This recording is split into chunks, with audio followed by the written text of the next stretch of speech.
अमरीकी ऐवान नुमाइंदगान की कमेटी ने मकबूजा जम्मू और कश्मीर और भारत में इंसानी हुकूक की सूरत हाल और मजहबी आज़ादियों पर लगाई जाने वाली ज़र्ब पर शदीद तशवीश का इजहार किया है और वज़ीर ख़ारजा माइक पॉम्पेओ से मुतालबा किया कि वो इस मामले पर 90 रोज़ में रिपोर्ट पेश करें, जबकि पाकिस्तान के लिए फंडिंग की सिफारिश भी की गई। अमरीकी ऐवान नुमाइंदगान को कमेटी की जानिब से महकमा खारजा, गैर मुल्की ऑपरेशंस और दीगर प्रोग्राम से मुतालिक रिपोर्ट पेश की गई। मकबूजा जम्मू और कश्मीर और भारत में इंसानी हुकूक और मजहबी आज़ादियों की बिगड़ती सूरत हाल पर कमेटी ने शदीद तशवीश का इजहार किया और शहरियत से मुताल्लिक़ कानून में मजहब का खाना शामिल किए जाने पर तहफ़्फ़ुज़ात का इजहार किया। वज़ीर ख़ारजा माइक पॉम्पेओ से मुतालबा किया गया है कि वह भारत में इंसानी हुकूक की बिगड़ती सूरत हाल पर ऐवान को हुकूमती हिकमत अमली से आगाह करें, जिसमें यह बताया जाए कि भारत लोगों को इजहार राय की आज़ादी, जमा होने, मजहबी आज़ादी और कानून की बालादस्ती से मुताल्लिक भारत क्या इक़दाम कर रहा है।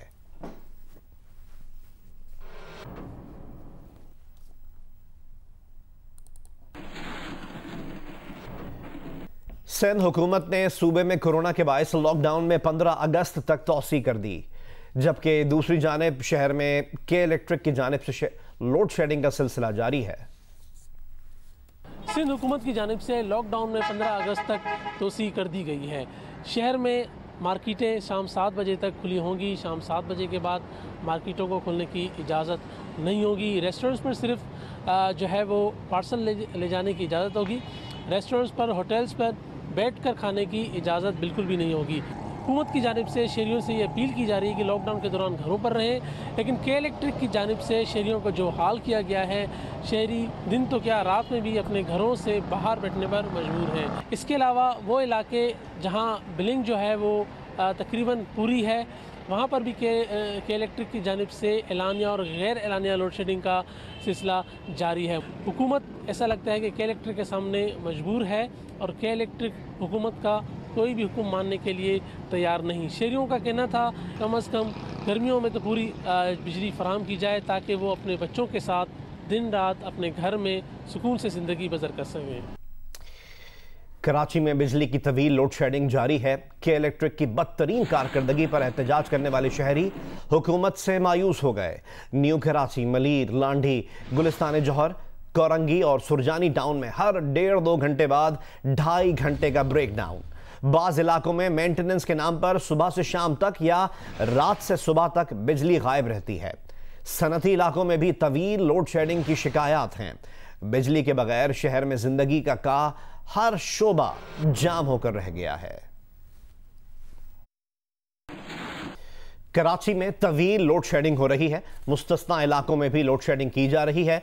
मुआफ़ी चाहते हैं मगर सूरत हाल बेहतर होने में कम अज़ कम 1 साल लगेगा, ये कहना था CEO के इलेक्ट्रिक का। CEO के इलेक्ट्रिक ने हाथ खड़े कर लिए हैं। उन्होंने प्रेस कॉन्फ्रेंस में बताया कि 2016 में 700 मेगावाट का प्लांट लगाना चाहते थे मगर इजाज़त नहीं मिली, इसीलिए आज बिजली की कमी का सामना है। सार्फिन को तसल्ली दी कि 10-15 दिन इंतज़ार कर लें, गर्मी की शिद्दत कम होते ही बिजली की तलब और लोड शेडिंग भी कम हो जाएगी। टेम्परेचर का फ्यूचर उठा के देखें, जितना टेम्परेचर अभी चल रहा है ये फोरकास्टेड नहीं था। हम दोबारा से तकरीबन 3560 मेगावाट की डिमांड देख रहे हैं। हमने पीक 3600 मेगावाट देखा है, तो हम पीक के करीब पहुंच गए दोबारा से। तो ये भी एक्सपेक्टेशन नहीं थी कि इतनी ज़्यादा डिमांड हो जाएगी। उन इलाकों में जो हम भी खुद कहते हैं 77% फीडर्स हमारे एग्जेम्प्टेड हैं, उन पे इस वक्त भी मैक्सिमम 1 से 2 घंटे की लोड शेडिंग हो रही है मैक्सिमम। एक और अपडेट आपसे शेयर करें कि केबल ऑपरेटर्स ने हड़ताल खत्म करने का ऐलान कर दिया है। कमिश्नर कराची की ज़ेर सदारत इजलास में के इलेक्ट्रिक के साथ तनाज़ा तय पा गया। केबल ऑपरेटर्स और के इलेक्ट्रिक एक दूसरे के तहफ़्फ़ुज़ात दूर करने पर रज़ामंद हो गए हैं। मामलात की निगरानी के लिए कमेटी भी कायम कर दी गई है। हमें रिपोर्ट कर रहे हैं नुमाइंदा जियो न्यूज़ कसीम सईद। के इलेक्ट्रिक और केबल ऑपरेटर्स एसोसिएशन के दरमियान तनाज़ा हल हो गया। कमिश्नर कराची की ज़ेर सदारत इजलास में केबल ऑपरेटर्स एसोसिएशन और के इलेक्ट्रिक के नुमाइंदों ने शिरकत की। इजलास के बाद न्यूज़ कॉन्फ्रेंस में केबल ऑपरेटर्स ने हड़ताल ख़त्म करने का ऐलान किया। मिर्जा साहब ने हमें ये इंश्योर करवाया कि आइंदा के लिए केबल ऑपरेटर के वायर्स नहीं काटे जाएंगे और के और केबल ऑपरेटर्स के दरमियान कुछ SOPs तय होंगे और जिसको मद्देनज़र रखते हुए हम SOPs पर हम अमल करेंगे और कहीं भी अगर कोई किसी पोल के ऊपर कोई बेजा तारें लगी हुई हैं, हम उसको साफ भी करेंगे के इलेक्ट्रिक के साथ मिलकर।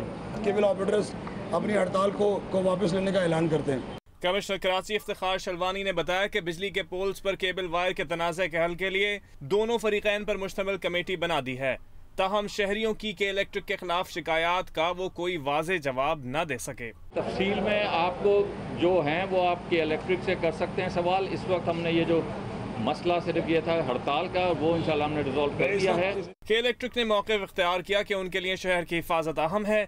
उम्मीद है कि दोनों फरीकैन SOPs के तहत मामलात को लेकर आगे बढ़ेंगे। कैमरामैन अल्ताफ हुसैन के साथ मोहम्मद कसीम सईद, जियो न्यूज़ कराची। पाकिस्तान के किसी पायलट के पास भी जाली लाइसेंस नहीं। पाकिस्तान सिविल एविएशन अथॉरिटी ने पायलट्स को खुद लाइसेंस जारी किए। DG सिविल एविएशन अथॉरिटी ने ये इंकशाफात किए हैं। ओमान एविएशन के सरबराह के नाम एक ख़त में DG civil aviation Hasan Nasir Jami ने लिखा कि एविएशन इस्लाहात के दौरान लाइसेंसेस की तस्दीक का अमल किया गया। प्रोसीजर में बाज़ खामियों की निशानदही हुई है जिन्हें दूर किया जा रहा है। चंद कंप्यूटराइज्ड एतराज़ात के बाद मशकूक पायलट्स को फ्लाइट से मना किया गया।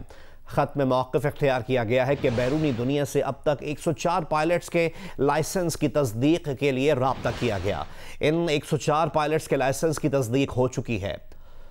वज़ीर हवाबाजी गुलाम सरवर खान ने चंद रोज़ पहले कौमी असम्बली में कहा था कि 262 पाकिस्तानी पायलट्स के लाइसेंस जाली हैं। Director Pakistan civil aviation authority और सेक्रेटरी एविएशन ने ओमान सिविल एविएशन के सरबराह को ख़त लिख दिया। ख़त में वजाहत की कि पाकिस्तानी पायलट्स को जारी करदा तमाम लाइसेंसों का फॉरेंसिक कर लिया गया। लाइसेंसिंग के लिए कंप्यूटर पर होने वाले इम्तिहानात में कुछ तजादात और मसाइल मौजूद हैं और ऐसे पायलट्स जिनके लाइसेंस पर मामूली सा सवालिया निशान भी था उन्हें मुश्तबा करार देकर ग्राउंड कर दिया गया और वजाहत तलब की गई है। CAA को मुख्तलिफ ममालिक की जानिब से पायलट से मुतालिक सवालात मौसूल हुए थे। खत में DG CAA नासिर जामी ने वाज़ेह कर दिया है कि पायलट्स को जारी करदा तमाम लाइसेंस असली और दुरुस्त हैं। DG पाकिस्तान CAA ने अपने ख़त में कहा कि जाली लाइसेंस से मुताल्लिक़ ख़बरें मीडिया और सोशल मीडिया में गलत तरीक़े से पेश की गई हैं।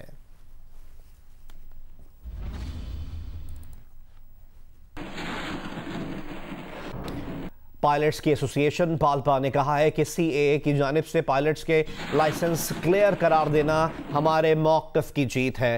पाल्पा के मुताबिक हुकूमत की जानिब से पायलट्स के लाइसेंस को मशकूक करार देने से PIA की साख मुतासर हुई है। DG CAA ने खुद तस्लीम कर लिया कि सिविल एविएशन अथॉरिटी ने दुरुस्त लाइसेंस जारी किए। पाल्पा ने कहा कि वज़ीर हवाबाजी और PIA इंतज़ामिया ने कौमी एयरलाइन और दीगर ममालिक में काम करने वाले पायलट्स को नुकसान पहुंचाया।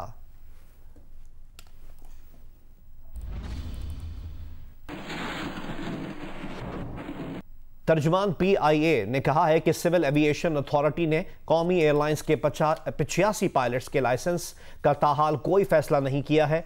जियो न्यूज़ के प्रोग्राम आज शाहज़ेब खानज़ादा के साथ में गुफ्तगू में अब्दुल्ला हफीज़ ने कहा कि PIA के 34 पायलट्स के लाइसेंस सिविल एविएशन अथॉरिटी ने बदस्तूर मुअत्तल कर रखे हैं, जबकि 51 पायलट्स के लाइसेंस पर कोई फैसला नहीं किया है। सिविल एविएशन दुनिया को बता रही है कि लाइसेंसेस दुरुस्त हैं, वो जो लाइसेंस जारी करता है वो दुरुस्त हैं। तो सिर्फ दुनिया को बता रही है या PIA को भी बता रही है? PIA के तर्जुमान अब्दुल्ला हफीज़ हमारे साथ मौजूद है। अब्दुल्ला हफीज़, आपके पायलट्स के हवाले से क्या बताया गया है? PIA के साथ तो चैलेंज ये है कि PIA को जो ओरिजिनल लिस्ट दी गई थी, जिसको अब 102 पायलट जो है जो एक्टिव PIA के उसमें से निकले, उसके अंदर से जो हमारे पास लिस्ट है उसके अंदर 17 वो है जिनका फैसला सिविल एविएशन ने कर लिया है। 34 वो हैं जिनको उन्होंने अभी सस्पेंड किया है और उसकी जो है वो हेयरिंग और बाकी जो उसकी आगे की कार्रवाई है वो मुकम्मल करें। जबकि 51 पायलट इस तरह के जो अभी तक इंतजार करें, जिसके ऊपर अभी सिविल एविएशन अपनी कार्रवाई या कोई एक्टिविटी करेगी और हम भी उनके साथ उनका वेट करें। नंबर्स नहीं एड अप हो रहे। 17 पहले ही आप लोगों ने ग्राउंड कर दिए थे, कार्रवाई हो गई थी उनके खिलाफ। 34 आप कह रहे हैं ग्राउंड किए हैं, 51 का आपको भी इंतजार है, 102 बनते हैं। वजीर मौसूफ ने तो 141 का कहा था गुलाम सरवर खान साहब ने। वो जो 17 पायलट से जिनकी इनिशियली निशानदेही PIA ने की थी जनवरी 2019 में, उनका स्टेटस तो पता है और उनका स्टेटस कैबिनेट के अंदर चला भी गया था और उसके ऊपर फैसला भी हो गया। जो बाकी सारे पायलट्स हैं उसके अंदर जितने बचे हैं हमारे पास 85 में से 34 का उन्होंने हमें बाज़ाब्ता तौर के ऊपर इतला दे दी है कि उनके लाइसेंसेस उन्होंने सस्पेंड कर दिए। जो बाकी बचते हैं 51, उसके मुतालिक वी आर स्टिल वेटिंग। मतलब दुनिया भर में जो पाकिस्तानी पायलट्स हैं वो ग्राउंड हो रहे थे, तो दुनिया की एयरलाइन से रब्ता किया, उन्हें सिविल एविएशन ने जवाब दे दिया आपकी एयरलाइन ग्राउंड हो गई है। आपको नहीं जवाब दे रहे, आप नहीं चाहते भाई जल्दी बताएं हमारे पायलट्स का क्या स्टेटस है, ताकि हम दुनिया को बताएं और पीआईए खुलवाएं। इसके ऊपर हम लोग ज्यादा इसलिए नहीं उनसे कर रहे क्योंकि ये लाइसेंसेस इशू सिविल एविएशन ने किए थे और वही अब उनको जो है उनकी हेयरिंग कर रही है और वही उनको मौका दे रही है तमाम ऐसे लाइसेंस होल्डर्स का कि वो आए और आके अपने आप को डिफेंड करें, या आए और आके अपनी पोजीशन एक्सप्लेन करें कि किस वजह से जो चार्ज उनके ऊपर लगा वो किस है। तो अभी this is between them and the regulator in Pakistan, वो इसके ऊपर डिसाइड करेंगे। We are actually waiting for the disposal, जो भी उसका वो फैसला होगा ताकि हम अगला एक्शन अकॉर्डिंगली ले सकें। वजीर आजम इमरान खान ने कहा है कि 90 की दहाई में तेल से बिजली बनाने के गलत फैसले किए गए, गलत फैसले से मुल्क की सनती तरक्की को नुकसान पहुंचा। बदकिस्मती से हमने माजी में कलील मुद्दती फैसले किए। दयामिर भाषा डैम की साइट के दौरे के बाद चिल्लास में अवामी इज्तिमा से खिताब में वजीर आजम ने यह भी कहा कि 90 की दहाई में दरआमदी तेल पर बिजली बनाने के फैसले से नुकसान हुआ। माजी में डैम ना बनाकर तारीखी गलती की गई। 40 साल पहले फैसला हुआ और आज डैम पर काम शुरू हुआ है। वजीर आला KP को सयाहत खोलने और इसके लिए SOPs मुरत्तब करने की हिदायत भी की। दयामिर भाषा डैम की साइट के दौरे और ब्रीफिंग में वजीर आजम के हमरा army chief general Qamar Javed Bajwa, DG ISI lieutenant general Faiz Hamid और चेयरमैन वापडा lieutenant general retired Muzammil Hussain भी शरीक हुए। प्रोग्राम आज शाहजेब खानजादा के साथ में तज्जिया करते हुए शाहजेब खानजादा ने कहा कि 2006 में परवेज मुशर्रफ ने भाषा डैम बनाने का ऐलान किया। 2008 में इस डैम की तामीर का तखमीना $12 अरब लगाया गया और यह कहा गया कि इस डैम से 450 मेगावाट बिजली तैयार की जाएगी। फिर 2010 में मुश्तरका मफादात काउंसिल ने भाषा डैम मंसूबे की मंजूरी दी। 2014 में गिलगित बल्तिस्तान हुकूमत इस मंसूबे की NOC भी जारी कर चुकी है। गुज़िश्ता दौरे हुकूमत में भी भाषा डैम के क़याम के लिए कोशिशें की गईं। भाषा डैम बनाने का ऐलान 2006 में परवेज मुशर्रफ ने किया था। फिर 2008 में इस डैम की तामीर का तखमीना $12 अरब लगाया गया और बताया गया कि इस डैम से 4500 मेगावाट बिजली तैयार की जाएगी। फिर 2010 में मुश्तरका मफादात काउंसिल ने भाषा डैम के मंसूबे की मंजूरी दी और 2014 में गिलगित बल्तिस्तान हुकूमत इस मंसूबे की NOC जारी कर चुकी है। नून लीग के दौरे हुकूमत में भी भाषा डैम के क़याम के लिए कोशिशें की गई और जब चीफ जस्टिस साकिब निसार की तरफ से डैम फंड कायम किया गया तो उसके अगले दिन हसन इकबाल ने ट्वीट करके इसकी तफसीलात बताई थी। उन्होंने कहा था कि नून लीग की हुकूमत भाषा और मोहम्मद डैम की तामीर करने की मंजूरी दे चुकी थी और 2018 के तरक्याती बजट में भाषा डैम के लिए 23 अरब और मेहमन डैम के लिए $2 अरब रखे गए थे। इसके अलावा हसन इकबाल ने मजीद लिखा कि हमारी हुकूमत गुज़िश्ता 2 साल में $100 अरब भाषा डैम के लिए खर्च कर चुकी है, ज़मीन ले चुकी है। इससे पहले तो किसी ने ज़मीन तक नहीं दी थी। तर्जुमान मुस्लिम लीग नून मरियम औरंगजेब ने कहा है कि आदि मंसूबा चोर हुकूमत दयामिर भाषा डैम का क्रेडिट लेने की कोशिश कर रही है। इस मंसूबे को अमली शक्ल मियां मोहम्मद नवाज शरीफ ने दी थी और इमरान खान की नाअहली से मंसूबा 2 साल ताखीर का शिकार हुआ है। अपने बयान में मरियम औरंगजेब ने यह भी कहा कि इमरान खान साहब, आपको दयामिर भाषा डैम में 2 साल की ताखीर पर कौम से मुआज़रत करनी चाहिए। मियां नवाज शरीफ ने 3 साल कबल कौम को भाषा दासू डैम पर काम शुरू होने की खुशखबरी दी थी और 3 साल कबल ही दयामिर भाषा डैम की तामीर के लिए मालियाती मंसूबे की मंजूरी दी। नवाज शरीफ ने खटाई में पड़े मंसूबे के लिए ज़मीन के हुसूल समेत बुनियादी काम किया और रुकावटें दूर की। नवाज शरीफ ने 2018 के आखिर तक मंसूबे पर अमली काम शुरू करने की हिदायत की थी।